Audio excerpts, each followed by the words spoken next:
Hi mga ka-hustler! Welcome sa ating pong another video today. Good morning, good evening sa lahat ng mga viewers natin all over the world.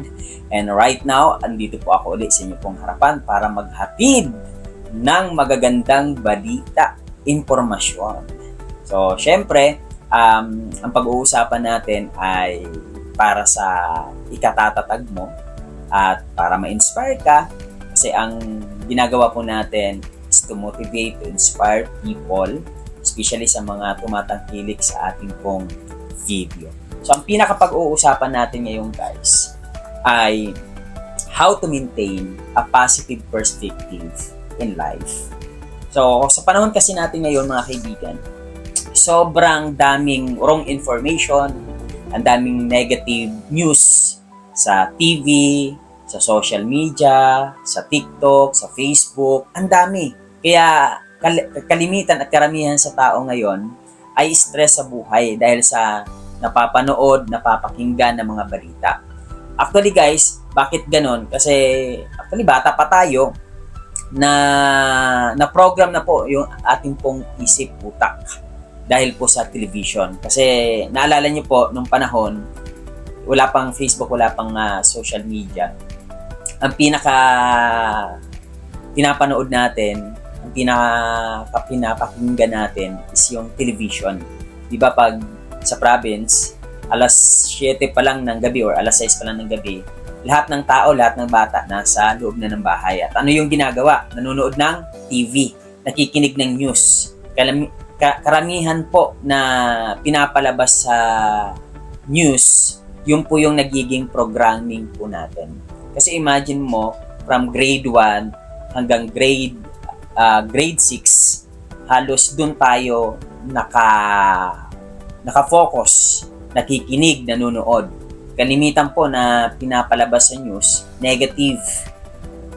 May namatay, may nasunog, may binaril, may kinidnap. Kaya nagkakaroon ng, yung kapag napanood mo yon, matatakot ka, may stress ka.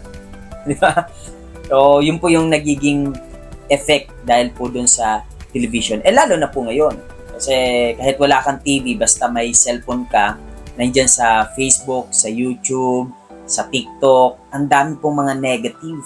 At mabilis po dumamis yung views kapag negative yung pinag-uusapan. Kaya ang goal po natin mga ka-hustler ay makapaghatid po tayo ng news, positive news. Okay? So, yun nga, balik tayo doon sa pinaka-topic natin. Ayan. So, nasingit ko lang po yun. Pinaka-pag-uusapan po natin ay paano ma-maintain sa buhay mo yung pagiging positive. Kasi, napaka-importante po na alam natin kung paano po ma-maintain yan. Number 1 na dapat mong gawin, ka-hustler, gratitude. Kailangan, napapractice mo sa life mo na marunong ka magpasalamat. Dapat, bago ka matulog, magpasalamat ka. And then, sa paggising mo, mas lalong magpasalamat ka kasi nagising ka. Kasi, napaka-importante na marunong tayo magsabi ng thank you. Kasi the moment na nagsasabi ka ng thank you, salamat, mas marami pang magaganda at darating na blessing sa'yo kasi nga, lagi kang nagpapasalamat. So, yan yung unang i-practice natin sa life natin na dapat meron tayong gratitude of attitude. Dapat maging attitude na natin na lagi tayong nagsisay thank you, nagsisay ng salamat, diba? Sa restaurant, kapag may nagsiserve sa'yo, say thank you. So, napaka-importante para ma-maintain natin yung pagiging positibo. And then, pangalawa, exercise. Yan. So, kapag nag-i-exercise ka mga ka-hustler, hindi naman kailangan pumunta ka ng gym or mag-enroll ka. Kahit dyan sa bahay, pwede angat-angat mo lang, ganun-ganun mo lang yung kamay mo. Ang importante ay gumagalaw yung katawan mo. Sa bahay, pwede ka mag-exercise, mag-push up, pwede ka maglakad-lakad, mag-jogging ka, na walang gastos. Hindi mo na kailangan mag-enroll. Diba? Pero, makakapag-exercise ka. Bakit? Kasi ang exercise, nakakatulong to para ma-detox, lumabas yung mga negative energy sa katawan natin. At kung mapapansin mo kapag nag-exercise ka, tapos pinagpapawisan ka, gumagaan yung feeling mo. Nagiging nagiging good vibes yung pakiramdam mo. Gumagaan yung energy mo, nagiging positive, mas nagiging mas nagpa-function yung utak, yung isip mo, at the same time gumaganda yung circulation ng blood mo. So malaking tulong siya para ma-maintain mo yung pagiging positibo sa buhay mo. At the same time, pangatlo, positive affirmation. Importante dito mga ka-hustler. Kailangan meron kang pinapakinggan or nag-a-affirm ka sa sarili mo ng mga positibo. Ako po, ang ginagawa ko, meron po sa, ayan, pasensya na, kumakati yung ilong ko. Ayan. Ako po, meron po akong ginagawa, meron po akong pinapakinggan sa YouTube. Pwede nyo po i-search positive affirmation or words of affirmation. Marami pong mga lalabas dyan, mga 30 seconds, 15 seconds, 15 seconds, mga 30 minutes, 15 minutes, 20 minutes, tapos papakinggan mo lang siya, mag-headset kaya lalagay mo sa tainga mo. Ang mga sinasabi dun magaganda, puro positive. O kung ano yung sabi nga, kung ano yung napapakinggan mo, ano yung naririnig mo, yun yung magiging ikaw. Eh kung ang napapakinggan mo naman ay I am strong, I am happy, I am enough, I am a solution, I am beauty, I am healthy, I am a millionaire. Kung yun yung napapakinggan mo lagi, araw-araw, paggising mo o bago ka matulog, anong mangyayari sa'yo? Magiging ganun ka din. Kasi sabi nga, kung anong nakikita mo, anong naririnig mo, yun yung magiging ikaw. Kaya mas maganda, mga ka-hustler, ma-practice natin na magsabi ng mga magagandang bagay sa sarili natin. At mas malupit kung sasabihin mo talaga. Yung i-affirm mo talaga sa sarili mo. Pwede kang marap sa salamin, o pwede ka nasa loob ng kwarto, sasabihin mo, I am happy, I am strong, I am enough, I am okay, I am joy, I am healthy, I am strong.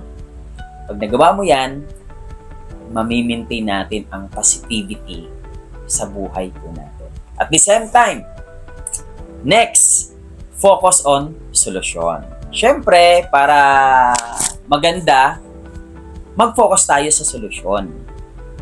Hindi po tayo mawawalan ng problema, hindi po mawawalan tayo ng challenges sa life. That's part of your life, that's part of my life. Kaya kung mag-focus ka sa problema, sabi nga, mas dadami ang problema mo. Pero kapag nag-focus ka sa solusyon, mas dadami yung solusyon. So, ang tao na nakafocus sa solusyon, mamimaintain niya yung pagiging positibo. Mamimaintain niya sa buhay niya yung pagiging positive. O subukan nyo, mag-focus ka sa problema. Sa palagay mo, mamimaintain mo yung positivity sa life? Positibo ka ba nun kapag nag-focus ka sa problema? Hindi. Pero kapag nag-focus ka sa solusyon, mas magiging positibo. Mas dadami yung solusyon. And lastly, celebrate small wins. Kaya kung may mga na-achieve ka, may mga naipanalo ka sa life mo, may naipanalo ka sa buhay mo, di ba?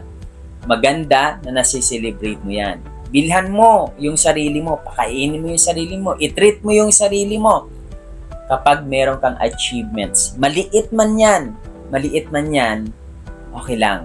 Ang importante na celebrate mo yan. Yes! Nakasurvive ako. Small wins. Yes, nakapagbayad ako, small wins.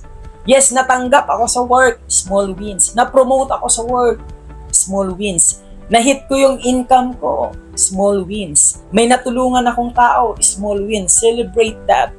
Kasi the moment na ginagawa mo siya, mamimaintain lalo yung positivity sa buhay. Alright, so I hope meron kang natutunan sa ating pong video na ginawa. Yan po ang ating pong hatid sa inyo na magandang balita, magandang information. So again guys, bago po tayo maghiwa-hiwalay, don't forget to subscribe my YouTube channel.